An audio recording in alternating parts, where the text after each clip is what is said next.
It's a bit past 9 p.m. on November 9th, 1989, and the dark Berlin air feels electric.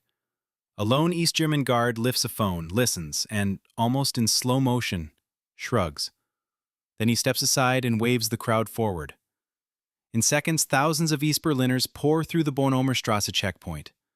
Cameras roll, dads hoist kids onto shoulders, a single snare drum hit from Leonard Bernstein's live Ode to Joy ripples across the night. A 4-meter concrete scar, once the most feared barrier on Earth, suddenly looks flimsy as cardboard. How did a paperwork blunder plus a rock gig manage to knock the Cold War flat on its back? Let's rewind. Why the wall had to be there. Before we feel the roar of that November night, you've got to sit in the silence that came first. In 1945, the Allies chopped defeated Germany into 4 slices.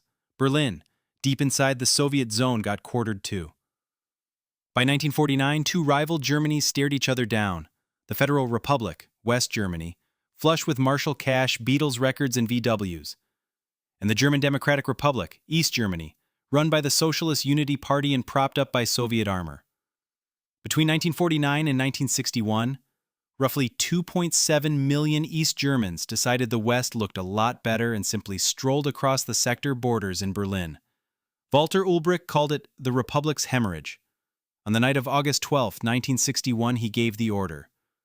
Streets were torn up, barbed wire unrolled, and a city was sawn in half while people slept.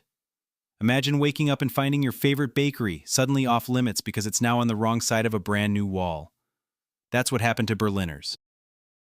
Life in the shadow of the wall.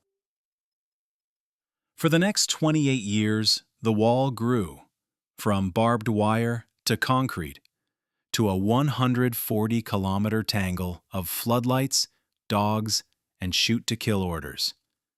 East Germans built their own counterculture, under surveillance, state-approved punk bands with censored lyrics, homemade jeans dyed with coffee grounds, bootleg Bowie tapes smuggled in hollowed-out books. West Berliners, meanwhile, painted murals on the western face.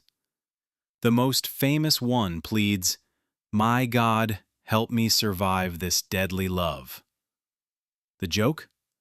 The wall turned into a bigger tourist magnet than half the castles in Bavaria. Tour buses hawked postcards of the very thing that kept them apart. Everyone knew the absurdity. Yet, everyone played along. What else are you going to do with a concrete monster that decides where you're allowed to fall in love or buy milk? The soundtrack of division. Music always slipped through the wall more easily than people ever could. Radio waves didn't give 2 hoots about checkpoints. West Berlin's station Rias blasted Bowie, Prince, Depeche Mode. The signal bounced into East Berlin bedrooms after lights out. In 1987, Bruce Springsteen played East Berlin for a historic gig. Between songs, he called out shaky German, "I ain't here for any government. I'm here for you."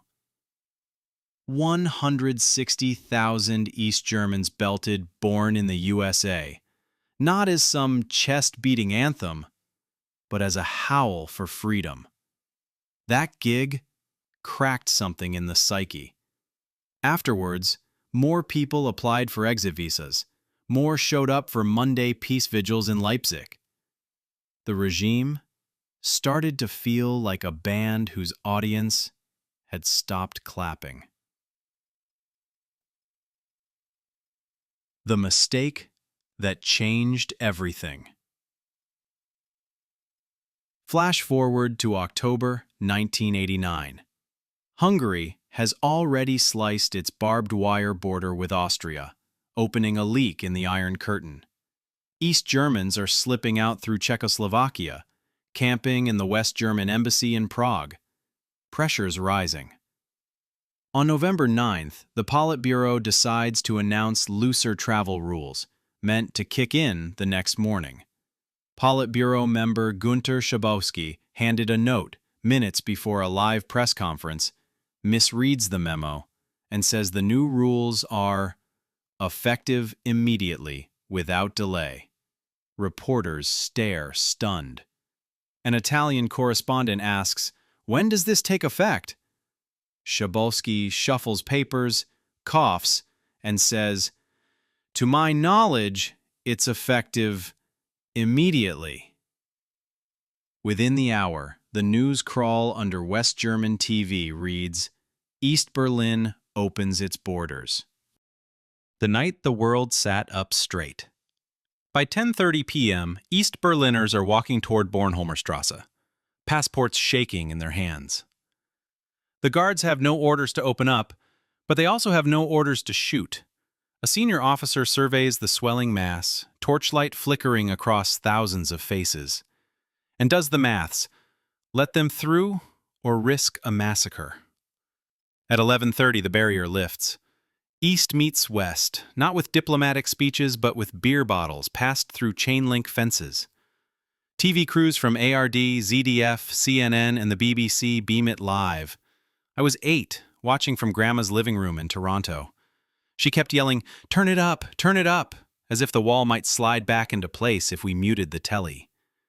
In Berlin, teens dance on top of the Brandenburg Gate while cellist Mstislav Rostropovich plays Bach suites beside graffiti-scarred concrete.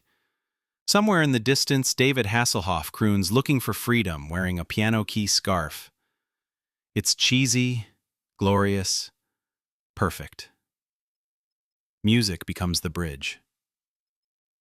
2 weeks after the wall falls, the Scorpions drop "Wind of Change." The whistled intro alone sells 500,000 singles in Germany in the first month.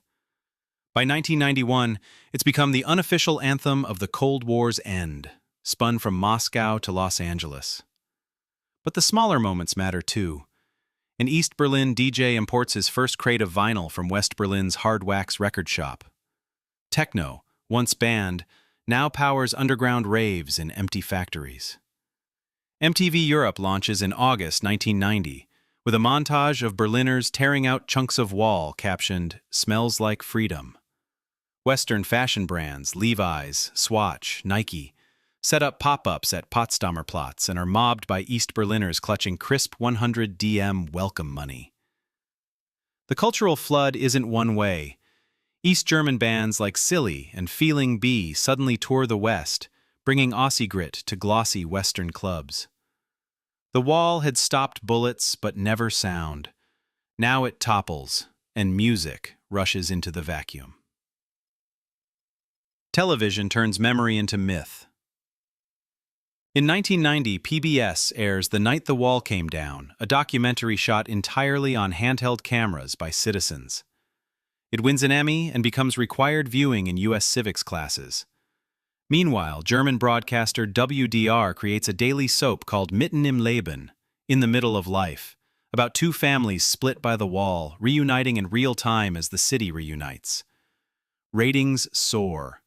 Gen Xers around the world tape the nightly news on VHS and trade cassettes like bootleg mixtapes. Ask anyone over 40 where they were and they can usually tell you the sofa they sat on, the anchor who broke the news, the tune the network faded under the slow-mo recap. The fall of the wall was the first globally shared live event since the moon landing.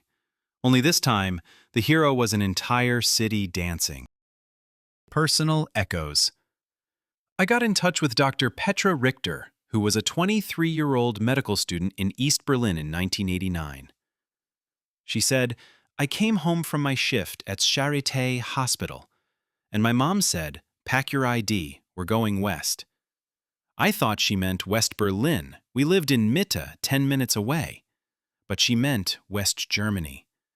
We caught the first S-Bahn to Zoo and kept going until Hamburg. I never went back to the flat I left that night. The wall came down, and so did my old life." Thousands of stories echo hers. Sudden choices, permanent exits, reunions on train platforms under handwritten placards. The emotional aftershock lasts years. Therapists report spikes in identity crises, marriages crumbling under the weight of reunited possibilities, parents meeting grown-up kids they hadn't seen since infancy. The dominoes fall. Berlin sets the tempo for Prague, Sofia, Bucharest. By Christmas 1989, the Ceausescus are toppled in Romania. By October 1990, Germany is officially reunited under a treaty signed in the same Berlin Palace where Kaiser Wilhelm once held court. The Soviet Union dissolves in December 1991. What began as a press conference slip reshapes the map of Europe faster than most people change cars. Yet the wall lives on in language. We speak of paywalls, firewalls, building bridges, not walls. Every time a politician says, "tear it down," somebody in Berlin smiles.